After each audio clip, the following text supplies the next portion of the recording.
রাজধানীর বিভিন্ন বাজারে পেঁয়াজের দাম দিনের ব্যবধানে 10 টাকা পর্যন্ত বেড়েছে।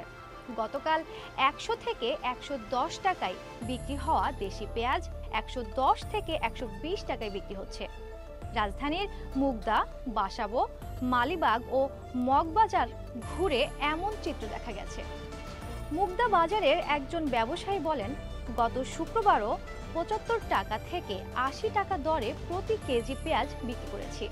দুদিন আগেও 90 টাকায় বিক্রি করেছি। আজ তুলনামূলক কিছুটা ছোট পেঁয়াজ 110 টাকা এবং বড় সাইজের বাছাইকৃত পেঁয়াজ 120 টাকায় বিক্রি করতে হচ্ছে।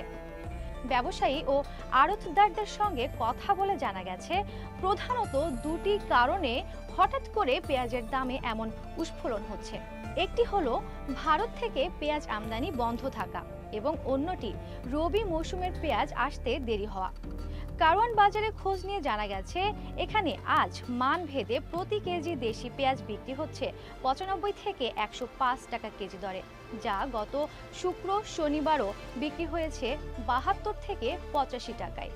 আড়তদাররা বলছেন, ভারতীয় পেঁয়াজের আমদানি বন্ধ থাকায় দেশি পেঁয়াজের উপর চাপ বেড়েছে। এছাড়া রবি মৌসুমের পেঁয়াজ এখনও বাজারে তেমন না আসায় সংকট তৈরি হয়েছে। এই অবস্থায় আমদানি চালু না হলে বাজারে পেঁয়াজের দাম আরও বাড়তে পারে। রাজধানীর কারওয়ান বাজারের একজন আড়তদার বলেন, এক সপ্তাহের ব্যবধানে আড়তে পেঁয়াজের দাম কেজি প্রতি প্রায় 30 টাকা পর্যন্ত বেড়ে গেছে। মূলত দেশি পেঁয়াজের সরবরাহ সংকটের কারণে দাম বাড়ছে।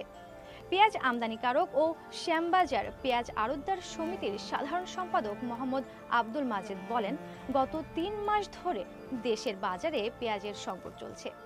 দেশে এখন আর পেঁয়াজের তেমন মজুদ নেই, যার কারণে লাফিয়ে লাফিয়ে বাড়ছে পেঁয়াজের দাম। ভারতে এখন পেঁয়াজ বিক্রি হচ্ছে মাত্র 15 টাকা কেজিতে। তাই দেশে পেঁয়াজের বাজার নিয়ন্ত্রণে রাখতে দ্রুত আমদানির বিকল্প নেই। এদিকে পেঁয়াজ চাষিরা বলছেন, এবছর বিভিন্ন জেলায় পেঁয়াজ রোপণ করতে কিছুটা দেরি হয়েছে। এর ফলে রবি মৌসুমের পেঁয়াজ বাজারে আসতেও কিছুটা দেরি হচ্ছে। অন্যান্য বছর অক্টোবরের মাঝামাঝি সময় থেকেই রবি মৌসুমের পেঁয়াজ বাজারে আসতে শুরু করে। এবছর অনেক জেলায় এখনও পেঁয়াজ জমি থেকে উত্তোলন সম্ভব হয়নি। এই ছিল আজকের মতো।